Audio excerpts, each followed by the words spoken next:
Olá, sou Denise Steiner, dermatologista, e esse é o nosso encontro semanal, aquele encontro Oeste Saúde especial, onde nós damos dicas, orientações, onde a gente procura que você fique cada vez mais responsável e entendedor da sua própria saúde. Vamos lá? Hoje, a notícia da semana, que foi divulgada em vários meios de comunicação, fala, infelizmente, da morte de um torcedor que estava, na verdade, numa padaria e teve um mal súbito e na verdade, teve que ser socorrido. Nós temos aqui até imagens, importantes que mostram um vídeo sobre as orientações que o SAMU deu nesse caso.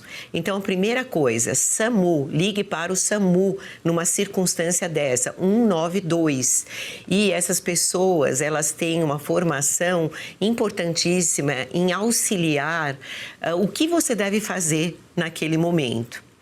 Então, a questão pode ser que você tenha que identificar se estamos frente a uma parada cardiorrespiratória ou só cardio. Na verdade, tente observar se essa pessoa que passou mal nesse momento, Copa do Mundo, muitas situações onde você está num conjunto de pessoas assistindo em algum lugar.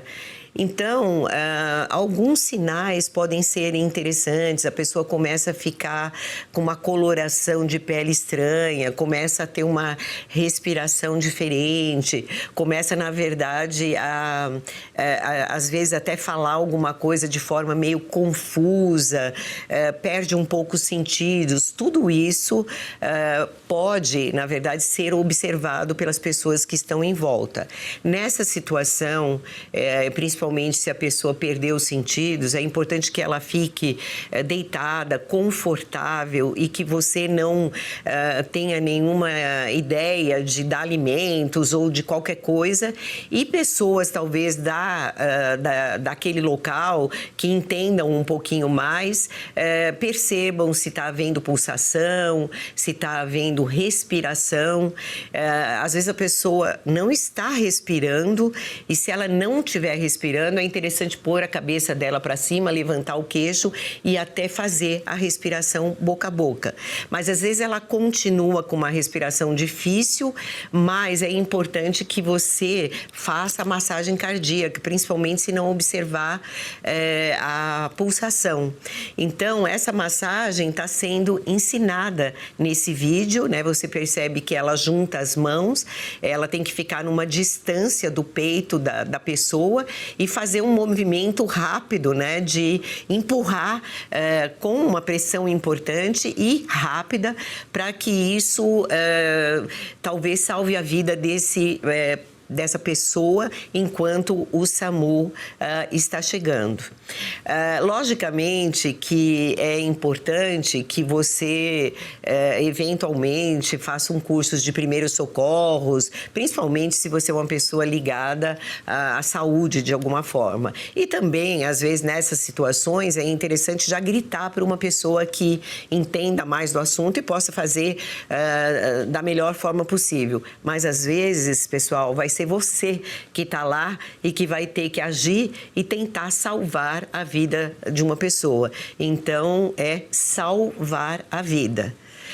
E mais um recadinho importante, Quando nós estamos em situações como essa, de Copa do Mundo, todo mundo com a emoção à flor da pele, torcendo, se importando, é muito importante que haja alguns cuidados, Principalmente na alimentação, na hidratação. Quando você está hidratado, tudo funciona melhor no seu organismo, Tentar manter o sono dentro do possível, Tentar ficar num local confortável, enfim, não exagerar na bebida. Eu sei que às vezes isso é um pouco difícil, mas é importante lembrar dessas questões para você mesmo e para os seus familiares.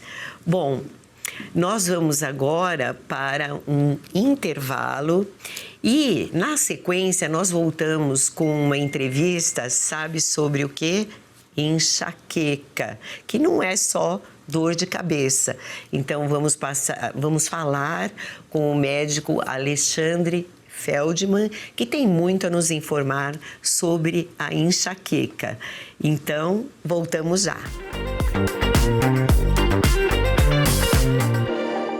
A nova edição da Revista Oeste, Digitais do PT, já está disponível. Você não pode perder. Confira os destaques. Christian Costa e Sara Pérez desnudam a crise interna do PT depois de Jacques Wagner, líder do governo no Senado e amigo próximo de Lula, ser apontado pela Polícia Federal como peça-chave no escândalo do Banco Master. E mais, Alexandre Garcia analisa o pronunciamento recente da ex-primeira-dama Michele Bolsonaro. O que estaria por trás do discurso? Yasmin Alencar traz a relação dos ex-condenados por corrupção que planejam ser candidatos nas próximas eleições, muitos deles com aval do próprio presidente Lula. Jornalismo sobre os fatos que realmente importam. Assine a Revista Oeste para ler agora mesmo. Saiba mais em revistaoeste.com/assine ou pelo WhatsApp 11 91419 8080. Todo sábado às 8 da noite, o Outra Coisa faz uma releitura crítica e bem-humorada do noticiário da semana, para mostrar tudo aquilo que o jornalismo convencional não quer que você saiba. Descubra o que está por trás das manchetes. É verdade isso? Claro que não. Com Guilherme Fiuza, Nívia Calmar, Pedro Almeida e convidados especiais.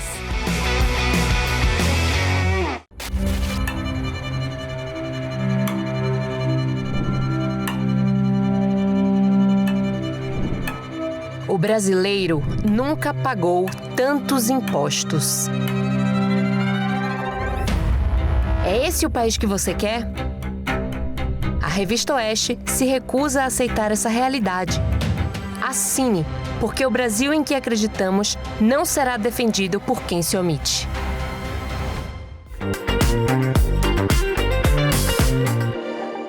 Estamos de volta e hoje o assunto é enxaqueca. Você sabia que a enxaqueca não é simplesmente uma dor de cabeça? E para falar sobre esse assunto, nós trouxemos o Dr. Alexandre Feldman, que tem vários livros publicados e está sempre estudando esse tema para ajudar cada vez mais seus pacientes. Olá, Alexandre, como está? Olá, doutora Denise, muito obrigado. Olá a todo mundo aqui do Oeste Saúde que está nos assistindo. E é um prazer falar sobre esse assunto tão importante que é a enxaqueca. Afinal de contas, Alexandre, o que é enxaqueca? Enxaqueca é um conjunto de sintomas que a dor de cabeça normalmente é o mais dramático, o que mais chama a atenção, o que mais leva a pessoa ao médico, só que é mais do que só uma dor de cabeça. Pode ter enjoo, pode ter vômitos, pode ter aversão à claridade, uma sensibilidade à luz, ao barulho, cheiros incomodam, a pressão arterial pode aumentar ou diminuir, a pessoa pode ter lacrimejamento, pode ter coriza, tem uma série de outros sintomas, inclusive visuais. Tem gente que escurece a visão, tem gente que tem tontura, zumbido e outros sintomas. E pode, às vezes, ser com pouca dor de cabeça ou sem nenhuma dor de cabeça. Então, existe enxaqueca sem dor de cabeça. E a enxaqueca pode aparecer em qualquer circunstância. Às vezes é porque comeu alguma coisa, às vezes é porque deixou de comer, às vezes é porque veio a menstruação, às vezes é porque passou um nervoso. Então, a enxaqueca é um conjunto de sintomas. A enxaqueca, a causa dela é um desequilíbrio cerebral, uma má gestão dos estímulos sensoriais. E eu queria entender assim, quem que tem enxaqueca? Existe uma predisposição familiar? Existe uma questão de idade, de sexo? Existe uma questão de estilo de vida? Quem vai ter enxaqueca? Veja só, crianças têm enxaqueca. Eu já atendi bebê com enxaqueca. Crianças têm enxaqueca numa proporção aproximada de 1 para 1. Um menino para uma menina. Claro que não é tão frequente como os adultos. Adultos passam a ter enxaqueca mais mulheres do que homens. Muitos homens têm enxaqueca, porém, muito mais mulheres. E aí, depois da menopausa, a enxaqueca costuma melhorar. Não é a certeza absoluta, mas a estatística está a favor de quem entra na menopausa. Menstruação costuma piorar. Gravidez costuma melhorar. Então, a enxaqueca parece seguir um certo padrão hormonal e tem a ver com as flutuações do hormônio feminino, o estrogênio. Ah, é. Então, por exemplo, os homens têm menos enxaqueca? Tem menos homens com enxaqueca do que mulheres, porque dizer que homens têm menos enxaqueca, a pessoa pode entender que dói menos. Quando tem, pode doer igual, pode ser igualmente incapacitante. Aliás, a enxaqueca é número 2 de doenças mais incapacitantes do mundo, segundo a Organização Mundial de Saúde. Olha só que loucura. Quer dizer que incapacita, a pessoa não vai trabalhar, tem um custo para o sistema de saúde, de uma maneira geral. Exato, procura ao pronto-socorro.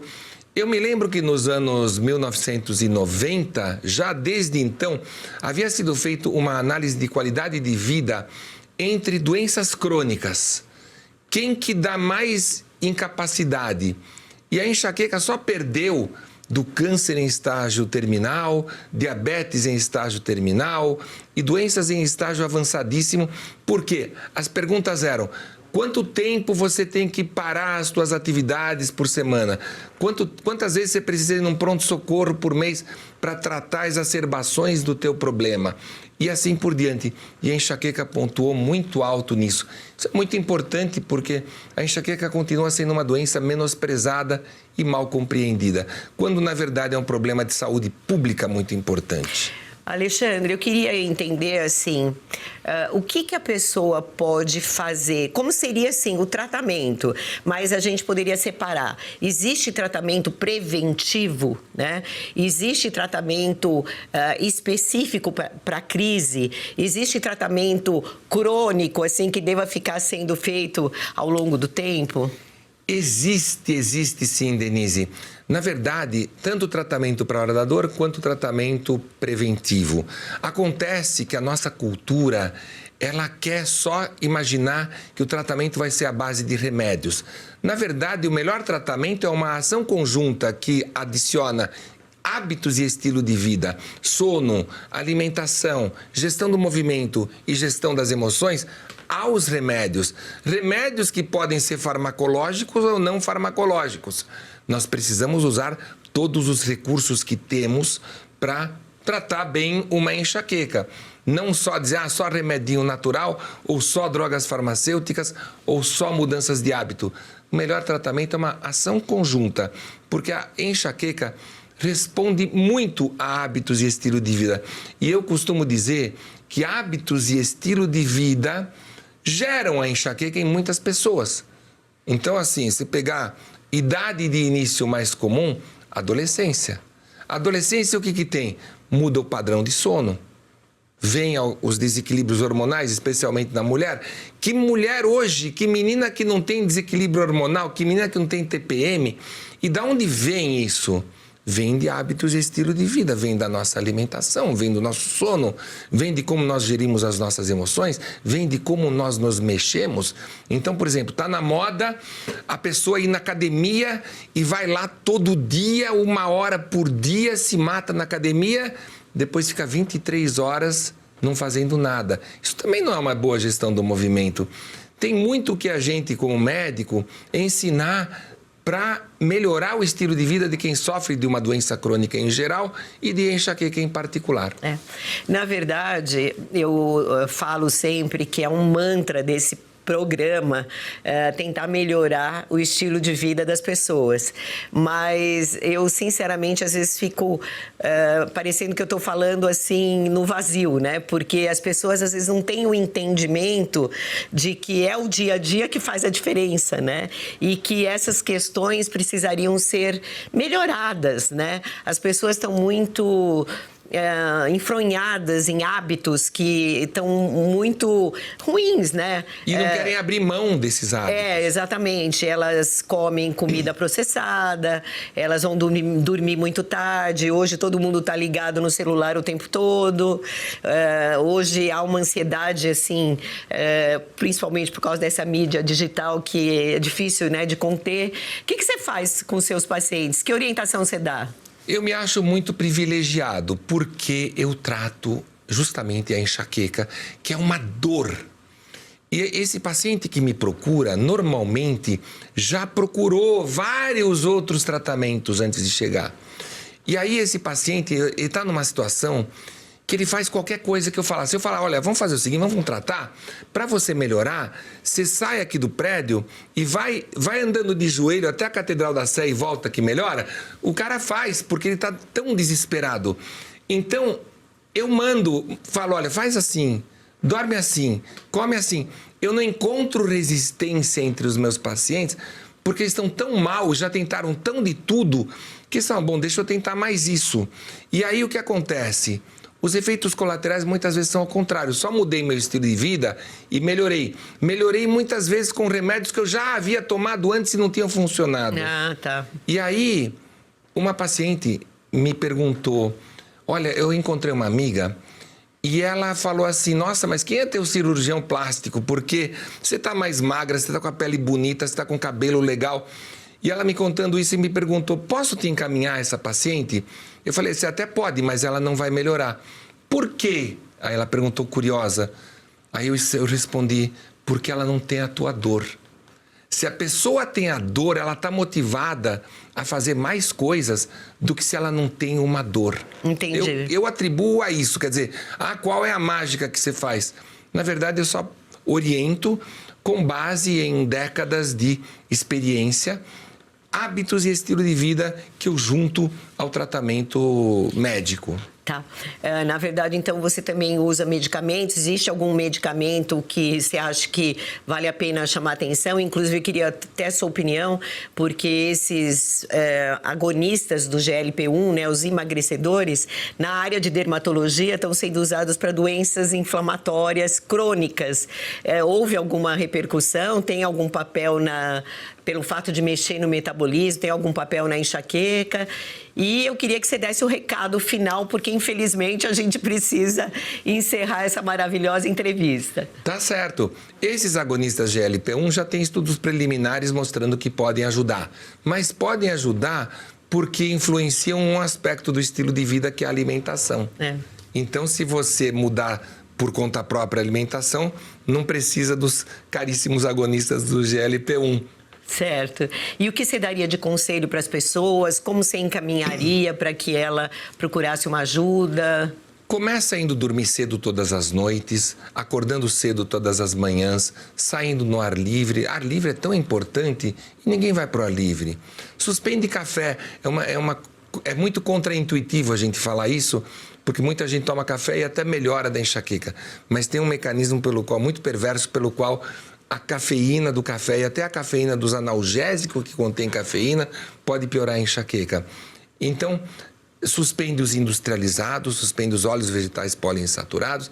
São coisas que eu falo muito no meu Instagram, @enxaqueca. Certo. Eu agradeço muito a sua contribuição. Eu acho que cada vez mais as pessoas vão tendo esse entendimento, né? E vão conseguir gerir a sua saúde de uma forma melhor. Muito obrigada, Alexandre. Muito obrigado, doutora Denise. Muito obrigado ao Oeste Saúde e até uma próxima vez. Obrigada. Agora nós vamos para uma pequena pausa e voltamos com o momento mágico da sua participação.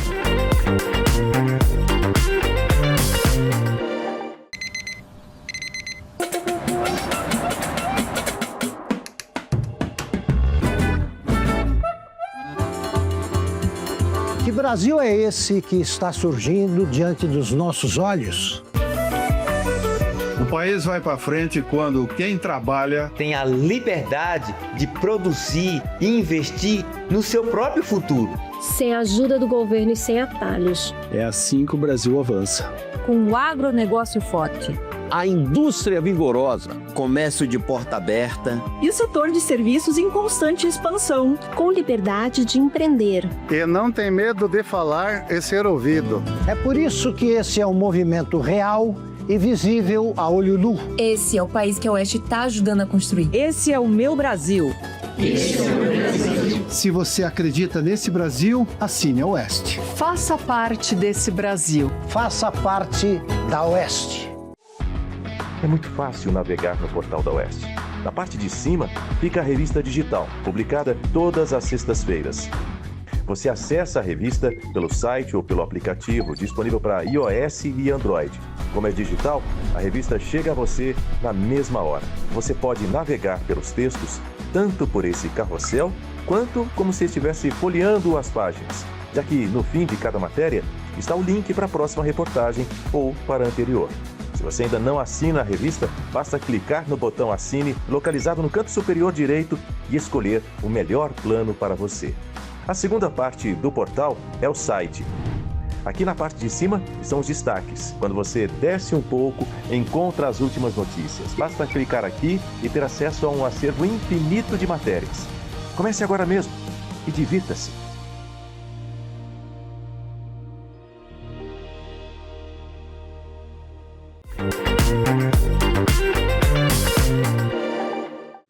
Estamos de volta com aquela hora especial da sua participação. Oi, doutora Denise, eu queria saber como cuidar da pele nesse clima frio de São Paulo. Cid Clay, muito obrigada pela pergunta. Essa pergunta é da minha área, eu sou dermatologista e a pele, na verdade, é muito mais importante do que você imagina. A pele precisa basicamente de 4 coisas. Ela precisa de limpeza. Nós que moramos em São Paulo, por exemplo, nós estamos num ambiente muito poluído.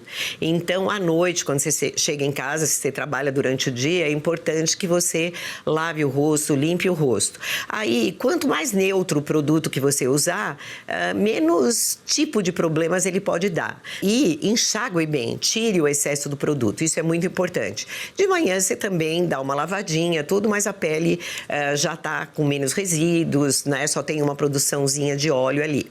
Então, limpeza, importantíssimo. A questão da hidratação é o segundo ponto muito importante. E exatamente o que você perguntou, quando está muito frio, a água da nossa pele evapora e, na verdade, ela fica mais sensível, fica mais desidratada. Então, é importante que você use um hidratante todos os dias e dessa forma você vai enfrentar melhor o frio ou a própria mudança de temperatura que ocorre aqui na nossa cidade. Outra coisa muito importante é que você use filtro solar quando você vai tomar sol. Todas as pessoas que andam bastante na rua, que fazem muitas coisas ao ar livre e especialmente as que vão treinar ao ar livre ou aquelas que trabalham diariamente em alguma função ao ar livre ou mesmo está de férias e tomando sol, aí é importantíssimo a proteção solar. E o filtro solar, ele deve ter uma proteção para UVB, que é quando está escrito FPS, e uma proteção para UVA. E espalhar bem esse filtro solar, não esquecer dos cantinhos, enfim, sempre dependendo da quantidade de sol que você está tomando.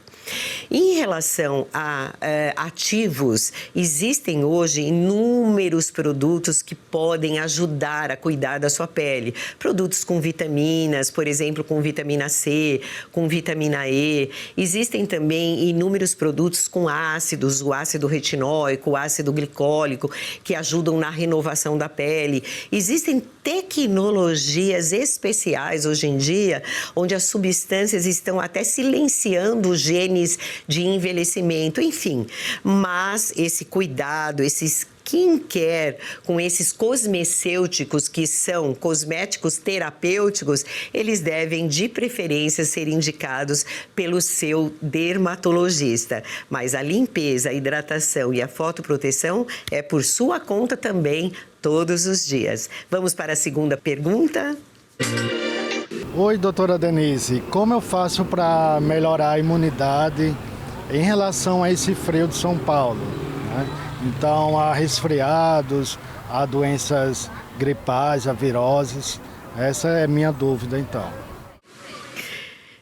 Obrigada pela pergunta, Marcos, porque realmente, né, hoje a gente está vendo assim, cadê o fulano? Está gripado? Nossa, complicou por uma pneumonia.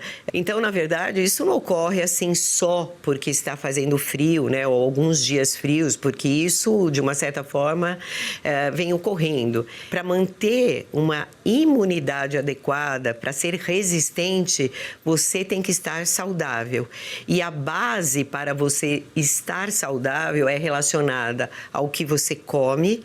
E aí você deve evitar os processados, né? Aquilo que você não sabe direito de onde veio, esses processados, pacotes, comida comprada pronta, pizza, hambúrguer, chocolates, doces, enfim, né? O próprio refrigerante, a Coca-Cola, tudo assim é desequilibrado do ponto de vista nutricional. Então, de vez em quando, tudo bem, tá? Teu organismo consegue se defender. Mas se aquilo é o tempo todo, ele fica sempre tentando se recompor. E é muito difícil. Você precisa dormir bem, você precisa dormir pelo menos umas 7 horas e sentir que descansou. Isso também é algo que desgasta demais a sua saúde. Especialmente também se você é um trabalhador noturno, precisa ver aí como vai acertar o ciclo circadiano. Se você puder fazer exercício, é essencial para a sua saúde. O músculo, ele tem aquela organela chamada mitocôndria, que é a produtora de energia. E quanto mais musculatura você tiver, mais saudável você é e mais você se defende de gripes e de doenças no geral. E você precisa controlar a sua mente. Você precisa lembrar que você não pode estar ansioso e estressado 24 horas por dia, porque isso também vai atrapalhar teu sono, porque isso vai atrapalhar a sua digestão, enfim, perturba tudo. Então, procure coisas que te façam bem. Exercício muitas vezes é ótimo para certas pessoas, meditação, yoga. Procure se conhecer um pouco mais e ver o que faz bem para você. E tenha amigos, tenha lazer, enfim, uma espiritualidade também, que isso dá muito conforto no dia a dia. Enfim, é muita coisa, mas você consegue. Vamos para a próxima pergunta. Oi, doutora Denise. Há pouco tempo eu descobri que eu estou pré-diabético. E aí eu gostaria de saber quais são os principais cuidados que eu tenho que ter para não virar diabetes. Edilson, obrigado pela pergunta, porque isso também é muito mais frequente do que até você imagina. A palavra-chave aí, Edilson, é pré-diabetes. Se você está com pré-diabetes, você pode com certeza evitar diabetes. A principal questão relacionada à diabetes vai ser a sua alimentação. Você tem que ter uma alimentação sem processados, sem açucarados. Você tem que evitar os refrigerantes, você tem que evitar a bebida alcoólica e você tem que fazer um bom equilíbrio entre a proteína, a gordura e também o carboidrato da sua alimentação. Então, 3 refeições ao dia são suficientes, né? Café da manhã, almoço e janta. De preferência, não jantar muito tarde e não ser muito pesada essa refeição à noite. E cada uma dessas refeições você evitar, dentro do possível, pão em excesso, farináceos e ficar com a proteína. Ovos, por exemplo, de manhã, são interessantíssimos, porque eles têm uma matriz nutricional muito interessante, te sustentam e evitam essa questão da pré-diabetes. Agora, não é só isso. Você precisa dormir bem, você precisa também se exercitar. Não adianta uma coisa somente isolada da outra. Às vezes você come super mal e fica fazendo exercício todo dia. Por que eu não emagreço? Por que meu metabolismo não melhora? Por que eu estou pré-diabético? É que o conjunto da situação é que vai te auxiliar e fazer haver uma prevenção. Então é isso, procure se exercitar constantemente, de preferência aeróbico e exercício de força juntos, procure meditar, fazer um yoga, ficar assim mais light, não ficar ansioso o tempo todo e na verdade isso vai te ajudar bastante. Bom, Com essa pergunta, nós encerramos o programa Oeste Saúde dessa semana. Gostaria agora de convidá-los para estarem conosco no próximo sábado, às 19h30. Continuamos nessa jornada. Sempre há mais a aprender, sempre há algo a reforçar. E sempre é importante ser cada vez mais responsável por sua saúde. Nos encontramos no próximo sábado.